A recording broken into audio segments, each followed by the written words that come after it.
Article 62(1)(f) के तहत नाअहली ताहयात है या 5 साल। सुप्रीम कोर्ट का 7 रुकनी लार्जर बेंच कल समाअत करेगा। ज़राए के मुताबिक चीफ जस्टिस काजी फायज ईसा 7 रुकनी बेंच के सरबराह होंगे।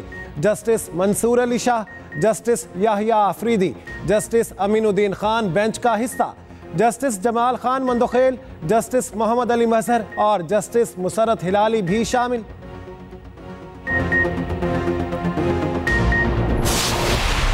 आम इंतखाबात का तीसरा मरहला, कागजात नामजद की मंजूर या मुस्तरद होने के खिलाफ अपीलें दायर करने का पहला रोज। NA 130 से नवाज शरीफ के कागजात नामजदगी की मंजूरी चैलेंज। अवामी महाज के सरबराह ने अपील दायर कर दी, मौक़िफ़ अपनाया। सुप्रीम कोर्ट ने नवाज शरीफ को ताहयात नाअहल करार दिया, वो इलेक्शन लड़ने के अहल नहीं।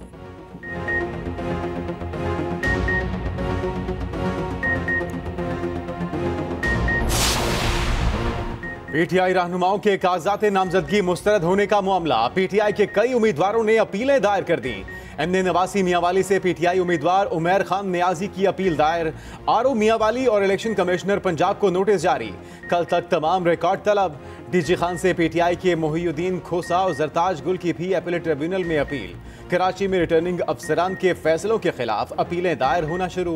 PTI रहनुमा फिरदौस शमीम नकवी और एक आज़ाद उम्मीदवार मजहर अली जुनेजो की जानिब से सिंध हाई कोर्ट में अपील दायर। जस्टिस अरशद हुसैन का फिरदौस शमीम नकवी की दरखास्त पर समाअत से इनकार। दरखास्त नए बेंच के रूबरू पेश करने के लिए चीफ जस्टिस को भेज दी। PTI उम्मीदवार शुएब शाहीन, अली मोहम्मद खान ने भी अपीलें दायर कर दी।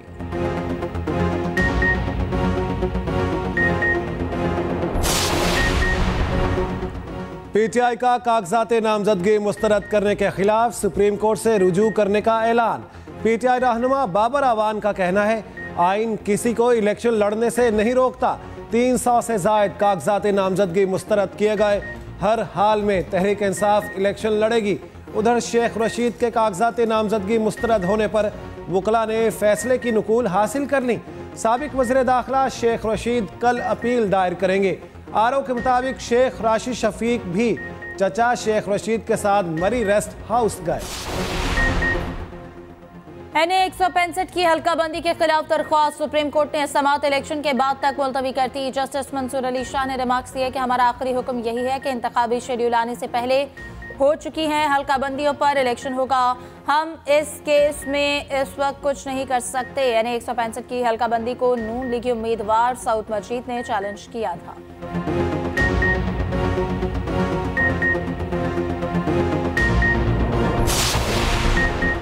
फैजाबाद धरना कमीशन की तहकीकात जारी। साबिक वजीर आजम शहबाज शरीफ भी तलब।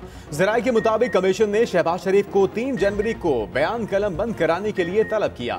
शहबाज शरीफ को साबिक वजीर आला पंजाब की हैसियत से कमीशन में तलब किया गया।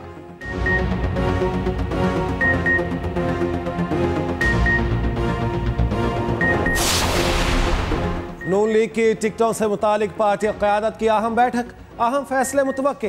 दीगर सियासी जमातों से सीट एडजस्टमेंट के मामलात पर भी हतमी मुशावरत। नून लीग की इंतखाबी मुहिम भी जारी। जलसे, जुलूसों और वर्कर्स कन्वेंशन की तैयारियां। आज लाहौर के हल्के NA 118 में वर्कर्स कन्वेंशन होगा। साबिक वज़ीर आला हमजा शहबाज कारकुनों से खिताब करेंगे।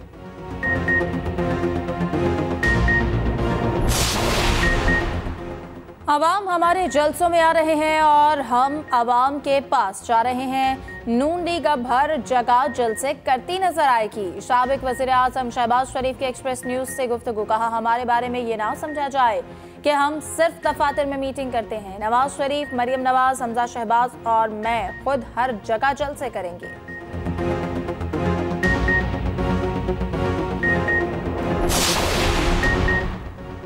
आइंदा आम इंतखाबात के लिए कौमी और सूबाई असम्बलियों के उम्मीदवारों का डाटा जारी। इलेक्शन कमीशन के मुताबिक कौमी असम्बली के लिए कुल 7,473 उम्मीदवार, 7,028 मर्द जबकि 445 ख्वातीन शामिल। 2,216 उम्मीदवारों के कागजात मुस्तरद, 5,257 के कागजात मंजूर हुए।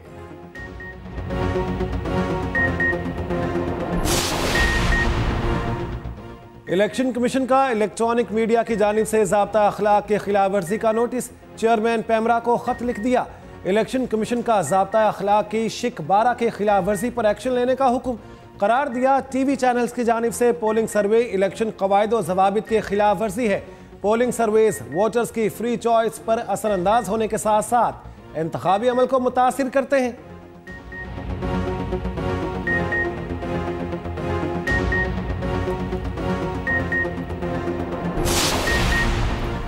IMF के एग्जीक्यूटिव बोर्ड के इजलास का नया शेड्यूल जारी। पाकिस्तान के मामले पर IMF बोर्ड का इजलास 11 जनवरी को तलब। पाकिस्तान के लिए $70 करोड़ की अगली किस्त की मंजूरी दी जाएगी। $3 अरब के स्टैंड बाय अरेंजमेंट के तहत इक्तिसादी जायजे की मंजूरी मुतवक्किल।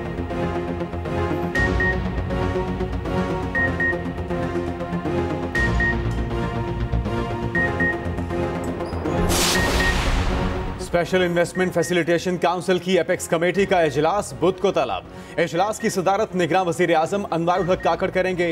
जराये के मुताबिक इजलास में army chief general Asim Munir भी खुसूसी तौर पर शिरकत करेंगे। वजारत खजाना FBR की इकदामात पर ब्रीफिंग होगी।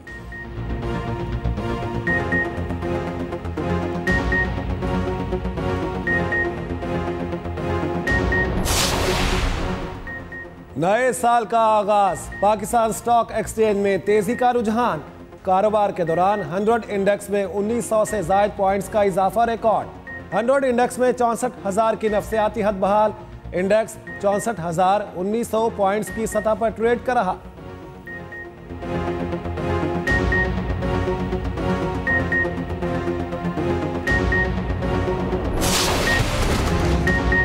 दुनिया भर में नए साल का आगाज। नए साल को नई उमंगों और उम्मीदों के साथ खुशामदीद कहा गया। सबसे पहले न्यूजीलैंड ने 2024 को वेलकम किया।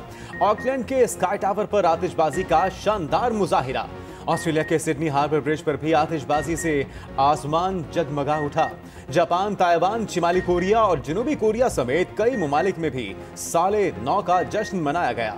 न्यूयॉर्क के टाइम्स स्क्वायर पर शानदार आतिशबाजी और काउंटडाउन के साथ लोगों की बड़ी तादाद ने नए साल को खुशामदीद कहा।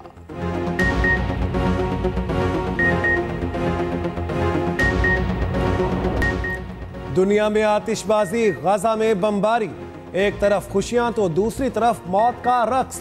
नए साल पर भी फलस्तीनी अमन के मुतलाशी। सेहूनी अफवाज ने मजीद 150 फलस्तीनियों को शहीद कर दिया। शोहदा में साबिक वजीर मजहबी उमूर भी शामिल। शेख यूसुफ सलामा मस्जिद अक्सा के मुबल्लिग भी थे। इसराइली फौज ने घर पर बमबारी की। नौसिरात, रफा, खान यूनिस समेत गजा पट्टी पर वहशियाना बमबारी। एक इसराइली यरगमाली भी बमबारी में हलाक हो गया। हमास की भी मुजाहमत। 20 इसराइली फौजी मार दिए। गजा में 70% घर मुकम्मल तौर पर तबाह हो चुके। नए साल में जंग नहीं देखना चाहते गजा के बच्चों का दुनिया के लिए नए साल पर पैगाम। मुस्तकिल जंगबंदी की ख्वाहिश का इजहार। कहा, जंग ने हमारे प्यारों को छीन लिया, हम अपने घरों को जाना चाहते हैं।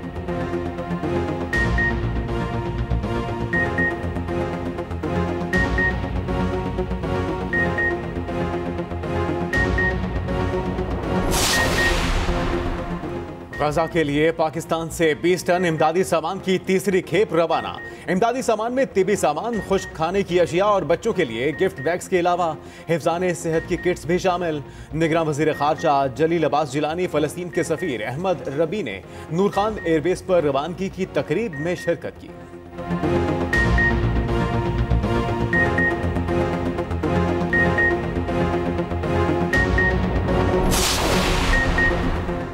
पेट्रोल और डीजल की कीमतें आइंदा 15 रोज के लिए बरकरार। पेट्रोल की कीमत 267 रुपए 34 पैसे फी लीटर बरकरार। हाई स्पीड डीजल की कीमत 276 रुपए 21 पैसे फी लीटर रहेगी। वजीर आजम ने पेट्रोलियम मसनूआत की कीमतें बरकरार रखने की मंजूरी दे दी। वजारत खजाना ने नोटिफिकेशन जारी कर दिया।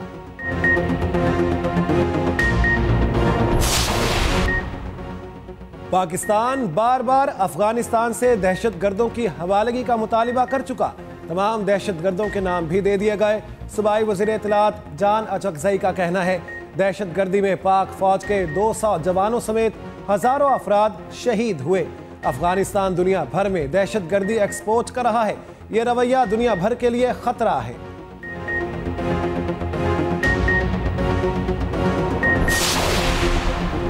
गैर कानूनी मुकीम अफगान शहरियों से खित्ते के दीगर ममालिक भी परेशान। ईरान से भी गैर कानूनी मुकीम अफगान शहरियों की वापसी का सिलसिला जारी।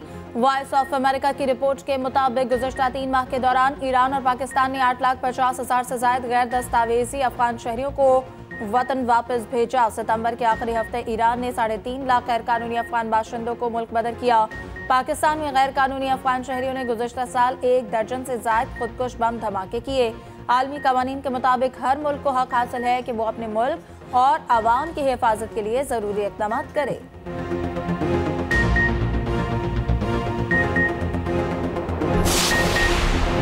भारत के रूस से बढ़ते ताल्लुकात। मगरबी ममालिक में भारत के खिलाफ शदीद तशवीश। भारत रूस के अज़ाइम की तौसीक कर रहा है, बरतानवी अखबार का दावा। टेलीग्राफ की रिपोर्ट के मुताबिक क्रिसमस के मौके पर मीटिंग में भारतीय और रूसी वज़राए ख़ारजा में एक गैर मामूली डील हुई।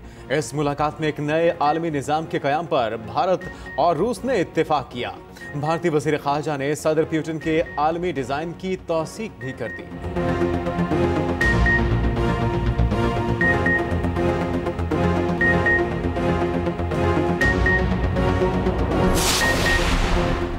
नए साल का आगाज। निगरान वजीर आला पंजाब मोहसिन नकवी ने सूबे के 36 पुलिस स्टेशन का वर्चुअल इफ्तिताह कर दिया। लाहौर के थाना गुलशन इकबाल की इमारत का भी बाज़ाब्ता इफ्तिताह किया। नए साल के पहले 9 रोज तक ड्राइविंग लाइसेंस की फीस में इजाफे का इतलाक भी रोक दिया। मोहसिन नकवी का कहना है 9 जनवरी तक शहरी पुरानी फीस अदा कर सकते हैं और लाइसेंस बनवा सकते हैं। निगरान वजीर आला पंजाब ने सूबाई वज़रा के हमरा हजरत दाता गंज बख्श रहमतुल्लाह अलैह के मज़ार पर भी हाजिरी दी। नए साल के आगाज़ पर मुल्क की तरक्की, खुशहाली और इस्तेहकाम, अमन के लिए दुआ की।